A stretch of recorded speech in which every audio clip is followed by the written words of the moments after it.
Welcome to English Easy Hub. Join us as we ignite the flames of your English learning journey together. Please subscribe to watch and embark on your English learning journey. Don't miss out on the exciting content. In this dialogue, Simon, an English learner living in a non-English speaking country, seeks advice from his professor on how to improve his speaking skills. He expresses concerns about the lack of natural conversational practice and the challenges of engaging in real-life English interactions. The conversation covers various practical strategies, such as setting devices to English, joining online language exchange platforms, role-playing, and integrating English into daily activities. The professor provides detailed, actionable advice to help Simon create an immersive English environment and build confidence in his speaking abilities. Hello, Professor. I've been working hard on my English, but I found it challenging to practice speaking in a non-English speaking country. Could you give me some advice on how to improve my speaking skills in such an environment? Hi, Simon. That's a great question. Practicing English in a non-English speaking country can indeed be challenging, but there are several strategies you can use to create an immersive environment for yourself. One effective method is to integrate English into your daily life as much as possible. For instance, setting your phone, computer, and social media apps to English can help you think and interact in English more frequently. Have you tried any of these methods before? Yes, I've changed the language settings on my devices. It's a good start, but I still struggle with actual conversations. I often feel like I'm missing the natural flow of dialogue that I would get if I were in an English-speaking country. That's a common challenge. While setting your devices to English helps with passive exposure, active practice is crucial for developing conversational skills. One way to do this is by joining online language exchange communities or conversation clubs. These platforms allow you to engage with native speakers and other learners in real time, providing a more dynamic practice experience. Have you explored any of these options? I've considered joining an online language exchange, but I'm not sure where to start. There are so many platforms out there, and I'm not sure which ones are the best or how to find a good conversation partner. It can be overwhelming with so many options available. Some popular platforms include Tandem, HelloTalk, and Conversation Exchange. When choosing a platform, look for one that has a large user base and offers features like text, audio, and video chat. It's also helpful to find a partner who is serious about language exchange and has similar language goals. You might want to set up a regular schedule for your conversations to ensure consistent practice. What are your thoughts on setting up a structured schedule for language exchange? A structured schedule sounds like a good idea. I think having a set time would help me stay committed. But sometimes, I worry about the quality of these interactions. How can I make sure that the conversations are productive and help me improve? That's a valid concern. To make your conversations more productive, it's important to set clear goals and topics in advance. For example, you could focus on specific aspects of language, such as discussing current events, practicing job interview scenarios, or exploring cultural differences. Preparing a list of questions or topics beforehand can help steer the conversation and keep it engaging. Additionally, don't hesitate to ask for feedback on your grammar, vocabulary, and pronunciation. How do you usually prepare for conversations in English? I usually go into them without much preparation, hoping that things will just flow naturally. But sometimes, it feels awkward, and I struggle to find things to talk about. Preparing topics sounds like a good strategy. How specific should I be with my topics? Being specific with your topics can be quite beneficial. Instead of a broad topic like travel, you could narrow it down to something like describing a memorable trip or planning a vacation itinerary. This specificity not only helps you prepare relevant vocabulary, but also makes the conversation more focused and meaningful. You can also incorporate role-playing scenarios, such as practicing ordering food in a restaurant or discussing a project at work. Role-playing can help you practice real-life situations and build confidence. Have you tried role-playing exercises before? Not really, but it sounds like a practical way to practice. I think it would help me feel more prepared for actual situations where I need to use English. Should I practice alone, or is it better to have a partner for role-playing? Both approaches have their benefits. Practicing alone can help you rehearse specific phrases and scenarios, allowing you to build fluency and confidence. You could use a mirror or record yourself to observe your expressions and intonation. However, practicing with a partner adds the element of spontaneity and interaction, which is crucial for real-life communication. If you have a language exchange partner or a friend who speaks English, you can role-play different scenarios together and give each other feedback. How comfortable do you feel with the idea of role-playing with a partner? It seems a bit intimidating, especially if I'm not confident in my speaking skills. But I can see how it would be helpful.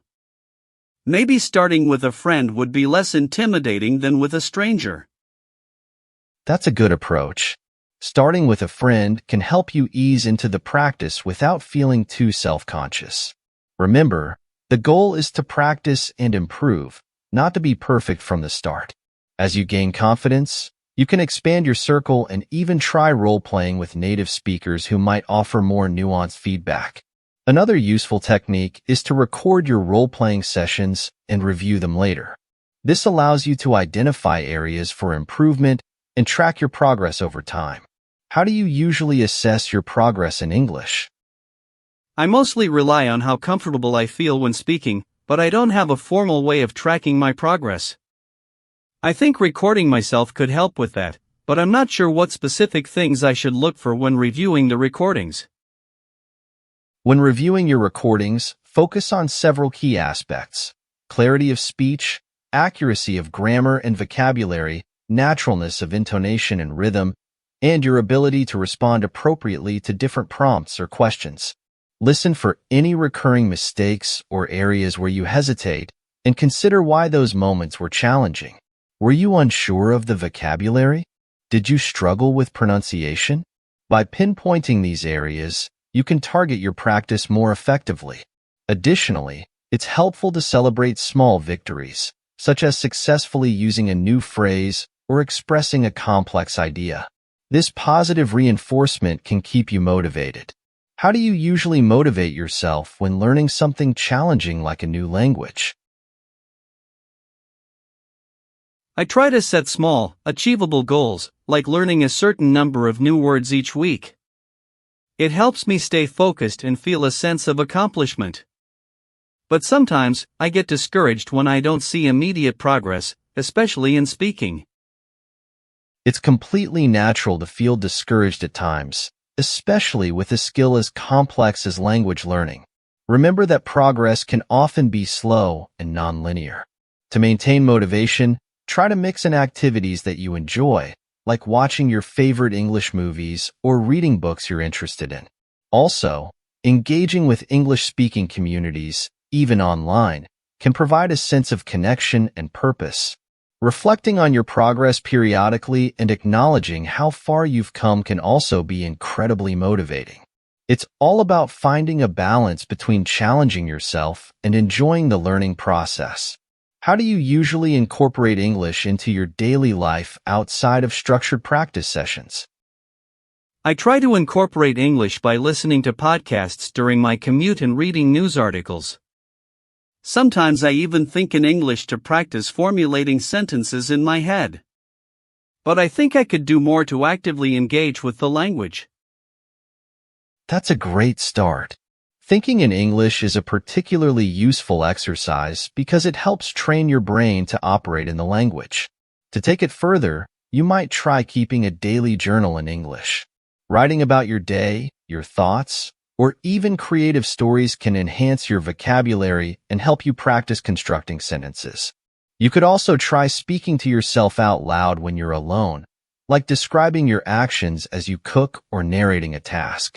These activities can help make English a more natural part of your daily routine. How comfortable do you feel with the idea of journaling or self-talk in English? I like the idea of journaling. I used to keep a journal in my native language, so switching to English could be a good way to practice. Self-talk seems a bit awkward, but I can see how it would help with speaking fluency. Journaling is an excellent way to develop your writing skills and organize your thoughts in English. It also provides a personal space to experiment with new vocabulary and expressions. As for self-talk, it might feel awkward at first, but it's a great way to practice speaking without the pressure of an audience. You can start with simple descriptions of your surroundings or what you're doing, and gradually move on to more complex topics. The key is to make these practices a regular part of your routine, so they become second nature. How often do you think you could incorporate these activities into your daily life? I think I could start with journaling every night and try self-talk while doing chores. It's something I can fit into my schedule without too much difficulty. I'll also aim to join an online conversation club once a week. That sounds like a solid plan. By integrating these activities into your daily routine, you'll create a consistent practice environment that can significantly boost your speaking skills. Remember to be patient with yourself and enjoy the process. Language learning is a journey, and every effort you make brings you closer to fluency. If you ever feel stuck or need further guidance, don't hesitate to reach out. How do you feel about your plan? And is there anything else you'd like to discuss or ask about? I feel more confident with a concrete plan in place. I think this approach will help me improve steadily. Thank you so much for all the advice, Professor. It's been incredibly helpful and motivating. You're very welcome, Simon. I'm glad to hear that you're feeling motivated and have a clear plan. Remember, the key is consistency and a positive attitude. Keep challenging yourself and don't be afraid to make mistakes. They're an essential part of the learning process. Best of luck with your English practice, and feel free to share your progress with me anytime.